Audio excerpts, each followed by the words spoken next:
Some of you are familiar with the biblical text around Christmas. This is one of them. Jesus was born in Bethlehem in Judea during the reign of King Herod. About that time, some wise men from the eastern lands arrived in Jerusalem asking, everybody shout, asking, where is the newborn king of the Jews? We saw his star as it rose, and we have come to worship him. Shout, we saw his star. All right. After this interview, King Herod spoke with them and tried to figure out who they were talking about, sent them to go find him so he could come and quote-unquote worship. He wanted to annihilate him. After this interview, the wise men went their way, and the star they had seen in the east guided them to Bethlehem and went ahead of them and stopped over the place where the child was, speaking of Jesus. When they saw the star, they were, the text here says filled. The better Greek word for it is they exploded with joy. Everybody shout, exploded with joy. God, would you just work miracles in our thinking, work miracles in our imagination, and ultimately in how we live over the course of the days and weeks to come. I ask this in Jesus' name. Shout amen. Amen. Please be seated.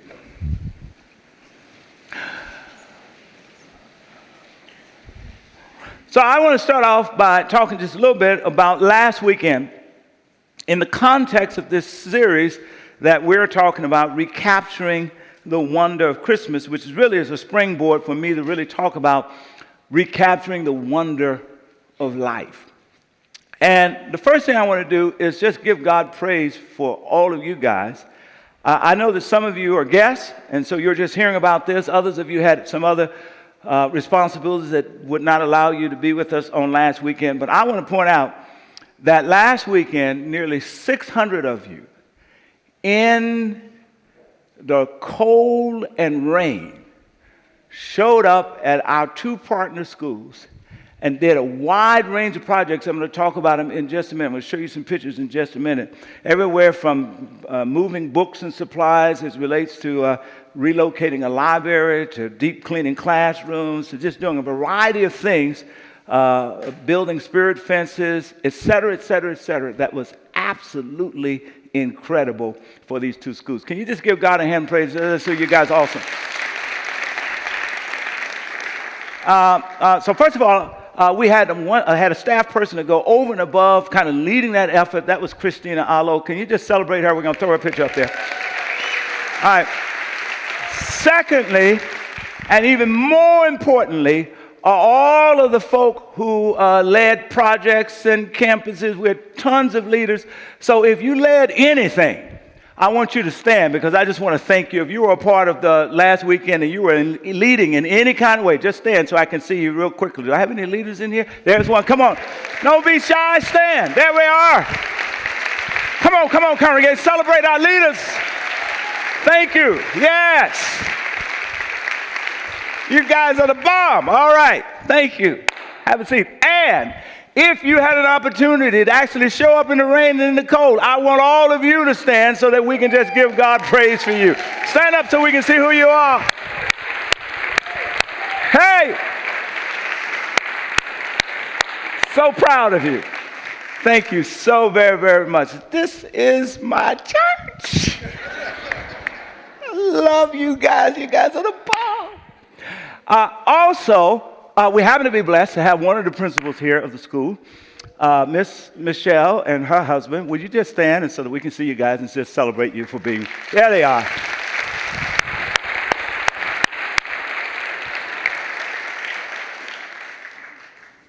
All right. So if you ask us, say, hey, why did you do that? What were you really doing? You know, I spent several weeks, those of you who've been with us for a while, I spent several weeks teaching from John 3:16, where I said that John 3:16 reveals to us God's love, and that God's love is absolutely the best love in all creation. And I said that the best love in all creation, just learning from John 3:16, for God so loved the world, he gave his only begotten Son, always has at the heart of it extravagant generosity. Extravagant generosity is love that loves beyond expectations and requirement. That love at its best always has an unconditionality. For whosoever believe in him would not perish. God gave his son, and it's up to us to choose to believe or not. It's unconditional. Love at its best loves without expecting anything in return. And then it's redemptive. For whosoever believes in him will not perish but have everlasting life. That when we love extravagantly, generously, and without conditions, it tends to make the people around us and the world around us just a bit more better than it was before. So that's what we were doing at Garfield and Santi. We were loving with the love of God in those three ways. And when we left behind, listen, some wonder. Everybody shout, wonder. Wonder. So let me talk a little bit about that. This whole series has been about breaking the routine in our lives and developing the discipline to see the wonders of God all around us. As a matter of fact, if you hadn't had a chance to hear those first couple of weeks, just go to our website, pick the podcast, and just work through there. I commend that to you. But there's tons of literature now in science and social science behavior that affirms the fact that those of us who are able to live with a sense of wonder in a broken and challenging world tend to live a higher quality of life. Let me give you a couple examples. Literature now says that if you can live with a sense of wonder, if you can recognize in small ways and big ways the wonders of God around you, and that you are fascinated and blessed by it on a regular basis, that the likelihood is that diabetes and arthritis and heart attacks and depression will tend to be less in your life. They have something they call inflammatory signal molecules, like markers, that they find are much less in the lives of people who have a sense of wonder. Tell the person next to you, that can affect your health. Tell them. Living with a sense of wonder can impact your health. We also discovered that those who live with a sense of wonder as a discipline, you see, tend to be able to rebound from some of life's greatest traumas. And as they struggle through disease and sickness, they tend to be a bit more resilient because they see the wonder around them. So seeing wonder, experiencing it, is an incredibly important thing. This text intersects with what we did last weekend, and it is all about instructing us yet another week of how to begin to live lives that actually looks for and pauses and slows down and experience the wonder of God all around us. First of all, let's begin with this text that we read. It begins by pointing out that these wise men, by the way, it doesn't give us a number. On TV, it's usually 3 wise men, but there are no numbers here, so we don't know how many wise men they were.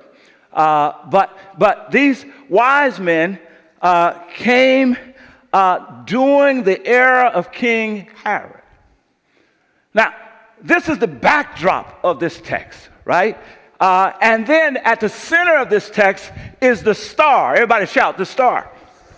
The star, because they saw the star. So the first thing you know is that the expression of wonder in this text, God's wonder in this text, is actually captured by the star that they saw. The text says they saw the star. Now here's why it was so important for them to see God's wonder as expressed in the star. Because the backdrop was that King Herod was the king. He was partly Jew, partly Gentile. And he was a brutal king. He was killing folk by the thousands. He was ruthless. He was a king that was unjust.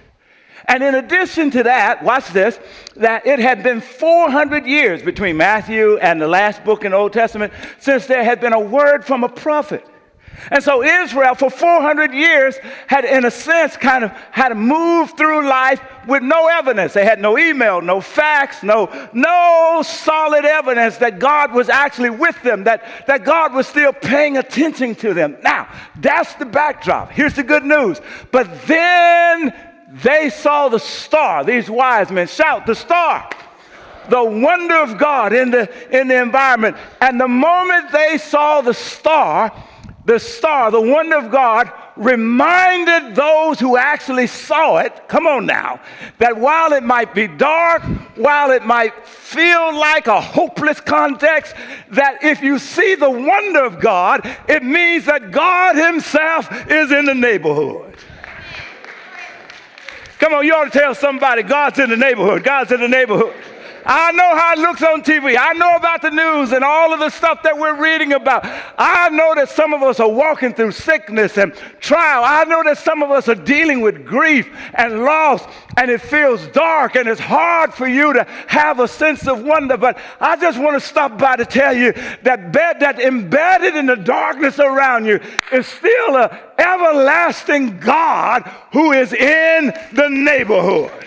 He's with you. Tell the person next to you, he's with you. But you have to look for the star. So this text says they saw. You have to look for the star. I get this a little bit because I've had a chance to walk my pastor and spiritual dad. His wife is in hospice. And I've been walking with him. We've got some members who are going through some very challenging physical illness. And I've had the honor of walking with them. I've got some folk who have lost their spouse too, families in particular, their fathers. And this is going to be the first Christmas that they and their kids are not going to have their moms there. And I've been walking with them. And I get that sometimes it's so hard to see the wonder. But tell the person next to you, you got to look for the star. You've got to one of the benefits of having Christmas on a rotating cycle. It shows up year after year. The way that God has somehow orchestrated life so that we have Christmas. And these days, it seems like Christmas is getting longer and longer and longer. You know, maybe a week before Thanksgiving, it's showing up here. But one of the benefits of having Christmas year after year is that when we see the lights and hear the music and all of the beauty that has surrounded us, it's one of the ways that God uses Christmas to say to all of us, come on now, slow it down a little bit and look for the wonder around you. Look for the star. Look for evidence of God's presence. I was talking to one of our parents earlier today, and he said he found the star, if you will, the wonder in his 9-year-old son.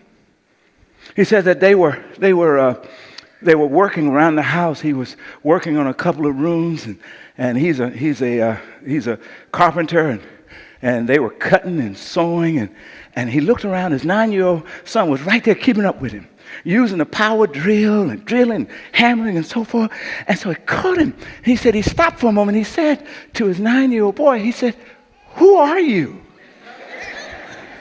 And the boy looks back at him and says, "I'm your son."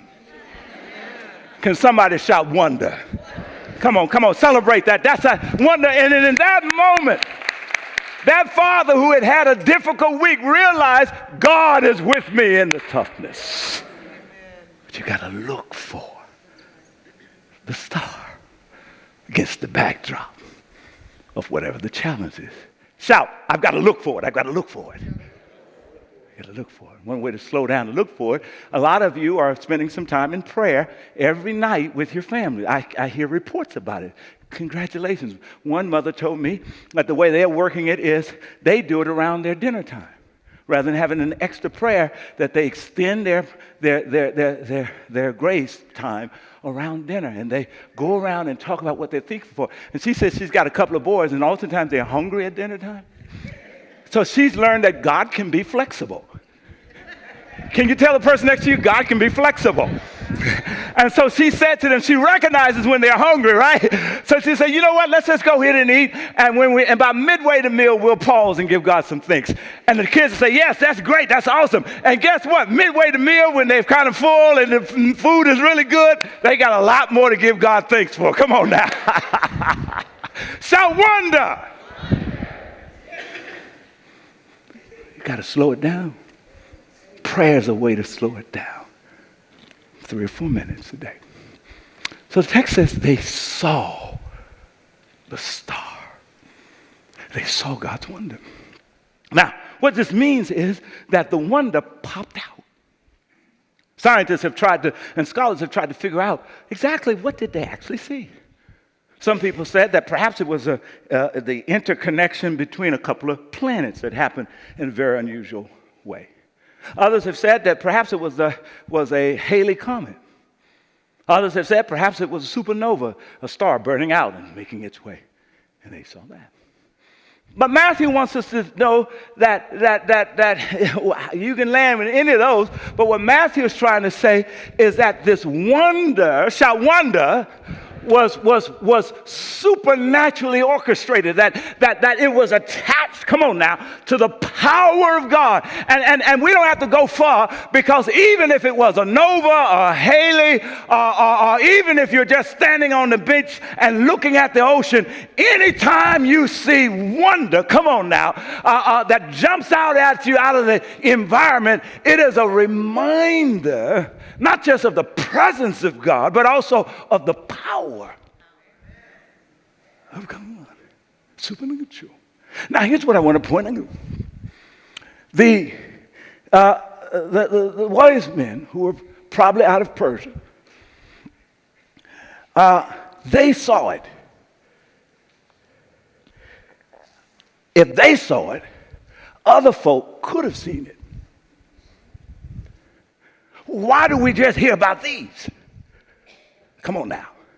Because they remind us that while we're surrounded by expressions of God's power, so often we might catch a glimpse, but we never slow our lives down to really consider what we call a glimpse. We just keep moving. It's the value of coming to church. You slow your life down just a little bit to get to consider the glimpse that you are catching.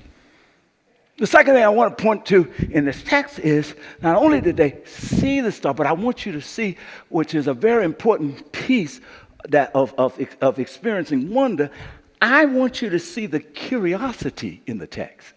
Everybody shout, curiosity. Curiosity, curiosity, curiosity. Curiosity. Here it is in verse 2.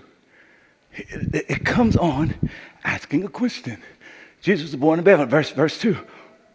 They were asking, where is the newborn King of the Jews? We saw his star as it rose. Everybody shout, where is he? It is a question of curiosity. Here's the issue. While other people may have seen the star and just kept on about their lives, these individuals, they not only saw the star, come on now, but they paused, they stopped. They allowed the remarkable realization of this star that stood out among all other stars.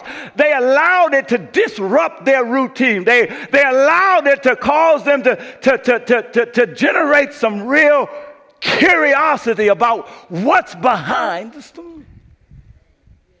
Now, let me just suggest that these were people who studied the stars. They had turned astronomy even then into a real science. So when they saw the star, they saw God's wonder in science. You can find God's wonder in science and industry and in technology, the things we play with. It's not what you see, it's how you look at it.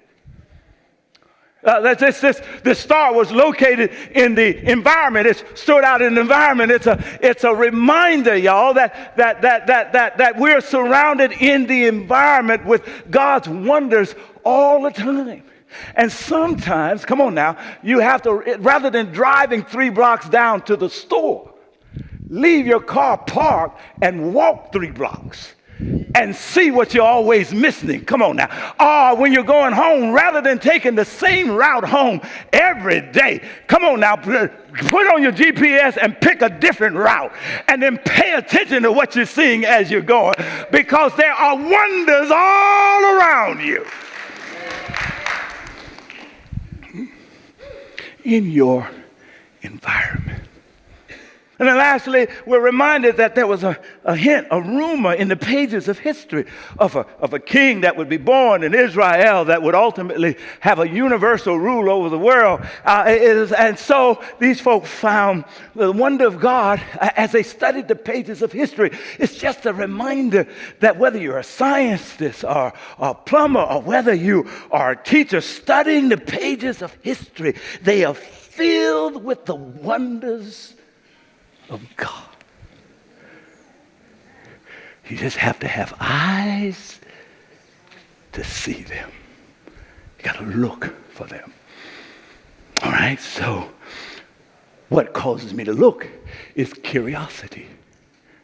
Well, let me give you a definition. There's an encyclopedia called Interdisciplinary Encyclopedia of Religion and Science. And there's an article entered in that encyclopedia that says that one of the main drivers for the byproduct of science is what he calls the sense of wonder. And then he goes on to define wonder by saying that wonder has to have at least 3 different elements in his definition. He says, real wonder, come on now, surprises and attracts. I'm told from stories I've heard from both schools that how when students got back, they were completely surprised. Secondly, he says that real wonder causes admiration and delight. I saw a video where the teachers at Garfield walked into the new lobby that we renovated there. Come on now. And they were impacted by delight. As a matter of fact, let me show you some pictures that I forgot to show you. Show me the picture. Put the pictures up there. Let's see what we got.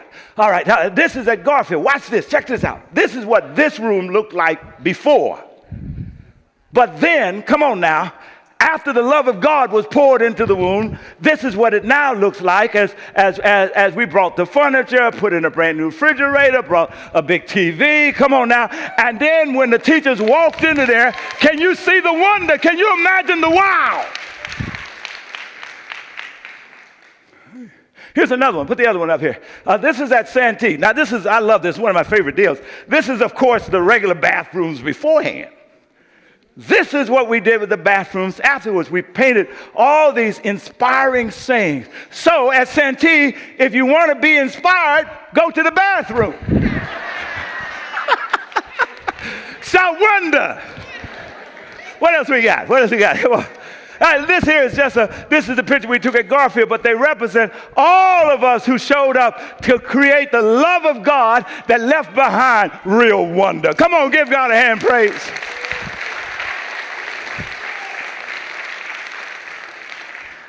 And ultimately, the writer of that article says that the third component of real wonder, watch this, here's how he backs into curiosity, is that it leaves me astonished and it causes me to start asking questions, to start wondering. Let me give you 2 examples of how this looks. The first thing I want to say is that the way we developed our partnership with Garfield and Santi came out of the gift of curiosity. We decided that we were going to make an impact in education. We had one of our partners, Linda Laser, who was uniquely connected to school districts throughout the Bay Area. She had insight into those schools that were super challenging and those schools that had real promise and that was being effective on the ground. And what we said is, we don't just want to throw our money and resources away. We want to find schools that are really doing a great job against the odds, and then we want to add our resources to leverage it, to multiply the impact. And so we came up with a criteria that we use. That first of all, I don't even think Principal Michelle knows this, but the schools had to have administrators who had demonstrated that they were innovative, they were progressive, that they were open to new ideals, that they had to have a staff that was working with them, that was making not gigantic progress as it relates to the scores, but incremental progress. That's step by step, year after year. And they had to be serving a student population that had unique challenges. The unique challenges at these two schools of their student populations is that 90% of them are is on the free lunch program, and a large percentage of them speak English as a second language. So you've got to teach them English while you're trying to teach math and reading and so forth and so on. And when we looked at these two schools, and so we started searching, and Linda led our search, and it was her committee out of curiosity, shout curiosity, that brought back to us the recommendation of Garfield and Santi. And so what I'm trying to get you to see is that, the curiosity will help you to discover the wonders of God. Come on now. And the wonders of God ought to activate curiosity. And so the good news here is that through NBCC's curiosity, we saw not one star, but two stars. One star called Garfield and the other star called Santi.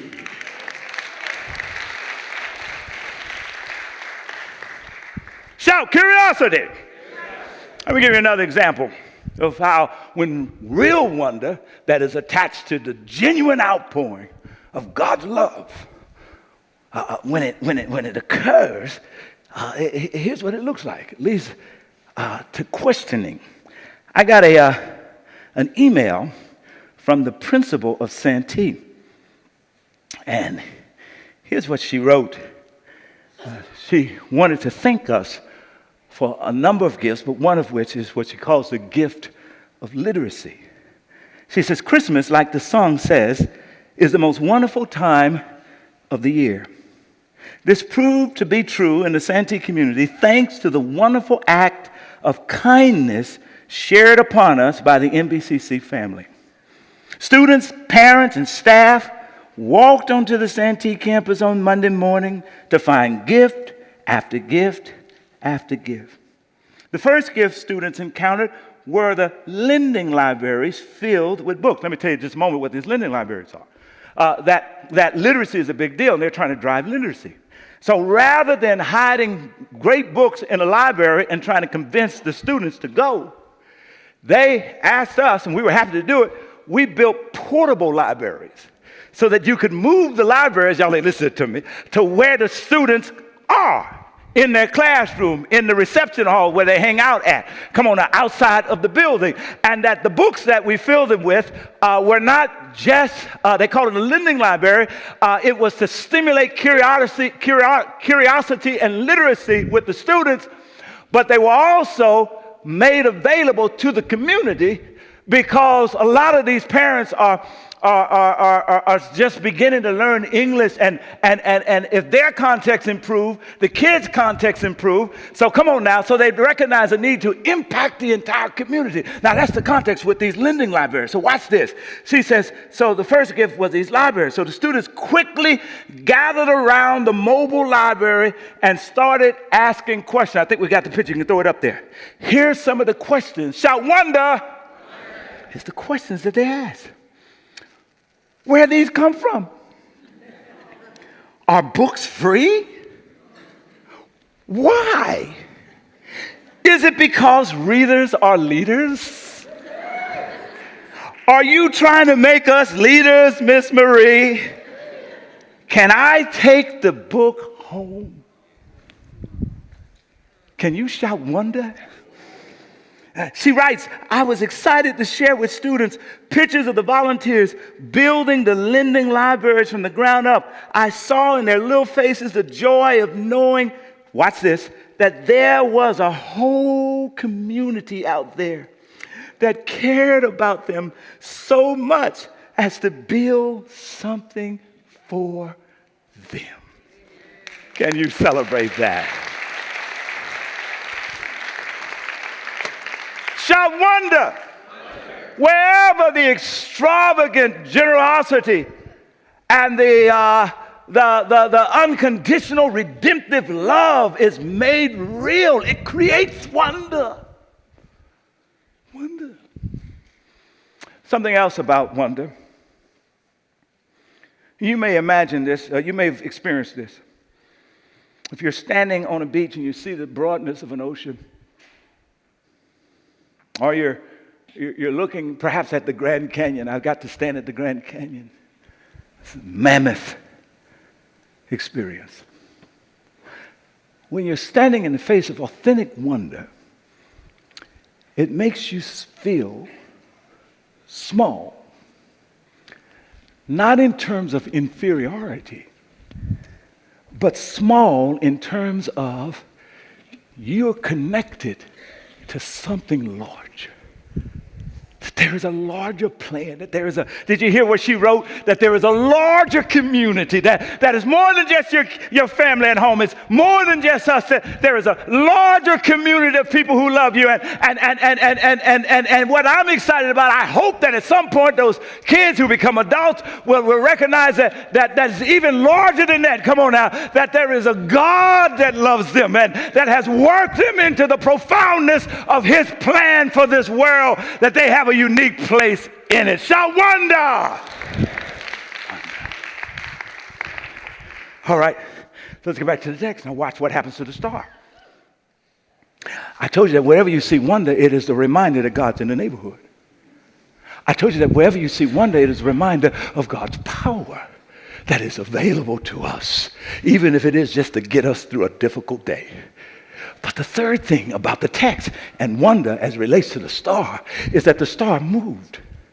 We see it in verse 9. It moved and it guided them. And by the time it stopped right over the house where the child, Jesus, was. Jesus, that is the one that God gave. For God so loved the world that he gave his only begotten son, that whosoever believes in him shall not perish. Jesus is the expression of, come on now, of extravagant generosity, love that was given beyond expectation and requirement. The righteous expression of unconditional love that came with no strings attached. The incredible expression of redemptive love that if we allow it to envelop our lives and how we live, tends to make us better in a world that needs to be better. But that was the star. Stop right. Somebody say the star. Stop right there. Say it. Stop right there. Right there. Do you see the insight? Wherever you see a genuine expression of one of God's wonders, you can always draw a straight line to the love of God. You might not know the name Jesus, come on now, but it is actually the purest expression of God's most incredible love lived out in human flesh. And so wherever you see this incredible act of kindness in whatever expression it comes, even if it comes from people who have no faith, you can always just know that behind that expression is an active God that's actively loving you. See, it stopped right over the house.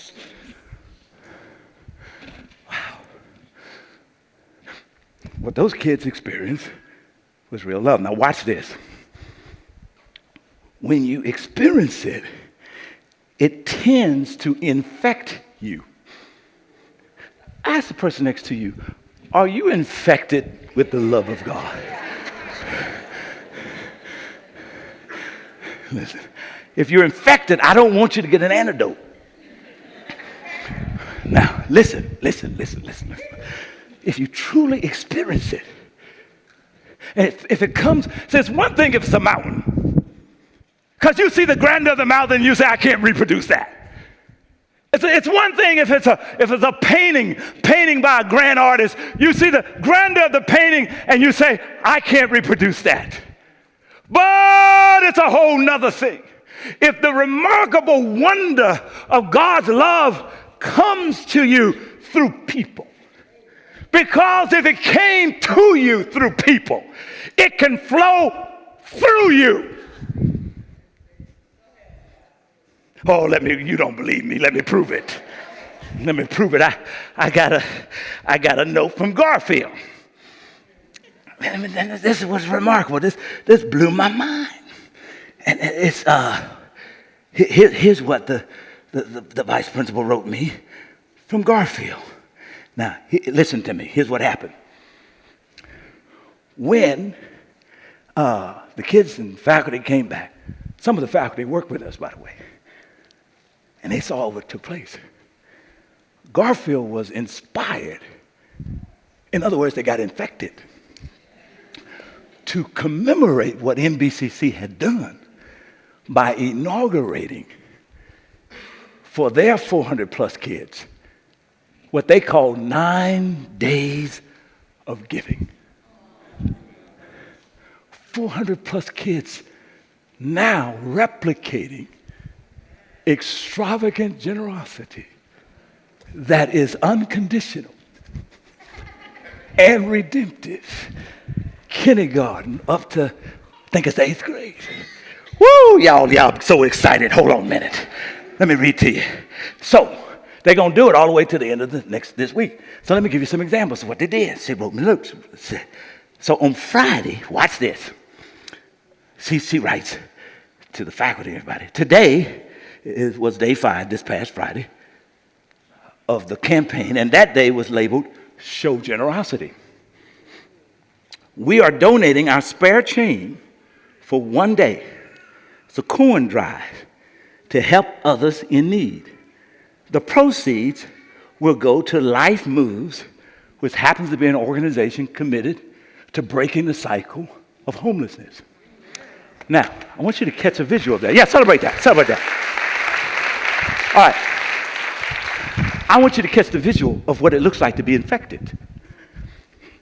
Those 400 plus kids, 90% of whom are on the free lunch program, so they come out of incredibly difficult economic situations. Can you see that on that Friday they were reaching in their pockets, getting their nickels and their dimes and their quarters, and putting it in a collection that went to break homeless cycle? Y'all listening to me? Y'all ain't listening to me because y'all would be shouting right now if you were really listening. You couldn't contain yourself. But hold on, let me finish this. Wait. Now, Monday, next week, tomorrow, here's what they're going to do. They label that day Show Support. The proof is you don't always need money, right? So on this day, the kids are challenged to help someone with their classroom work. Explain what you know to someone who's having difficulty understanding the work. And then offer encouragement to someone who's needing support. Tuesday, they've labeled it Show Appreciation for those who help us. And so, come on now, they say Show Appreciation for the teachers at the school. So the student council members will help every class to do something special for their teachers. Let me wrap this up. Because I'm trying to inspire you to live a certain way. We were practicing what I'm trying to inspire you to use Christmas as an opportunity that if you see real wonder, come on now, behind it is the love of God pouring into your life, and you need to allow it to infect you. So here's what happened. Come on now. You would dare rise to the challenge of showing up through giving. Listen, we said, we challenged you to raise $70,000 that we were going to give away. So everybody say $70,000. Do you know how much you gave? You gave $110,000. Come on now. And in one weekend, we gave away $100,000 to 5 organizations, and we're going to give the rest of it away. Now watch this. All right, so you add that to the work that we did, almost 3,000 hours of community service work for free, right? Generosity. And then what happens? Come on now. It jumps, the love of God jumps from us onto the faculty and administration and to the students. And suddenly you got students, come on now, who can't pay for lunch but giving a quarter to help break homelessness. You've got classrooms who are showing up, come on now, and blessing their teachers. Can you imagine some homeless person hearing that the kids from Garfield helped to bless them? Shout wonder. Come on now. Can you imagine teachers experiencing the love pouring back into their lives by those kids? Shout wonder. Can you imagine those kids going home as they've been challenged and being gifts of God's wonder to their parents? Washing dishes, come on, making up beds, sweeping the floor. Y'all ain't listening. Translating stuff that needs to be translated. Making parents say, like my friend, who are you? Come on now. In other words, shout wonder.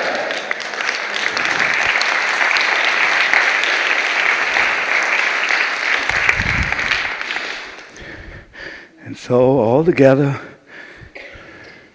we kind of gather today in the same place that those folk, seeing the wonder, recognizing it tied to a perfect love that we can only find in God, but we can replicate in imperfect ways.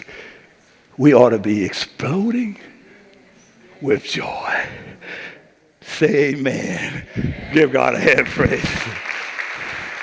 Hallelujah.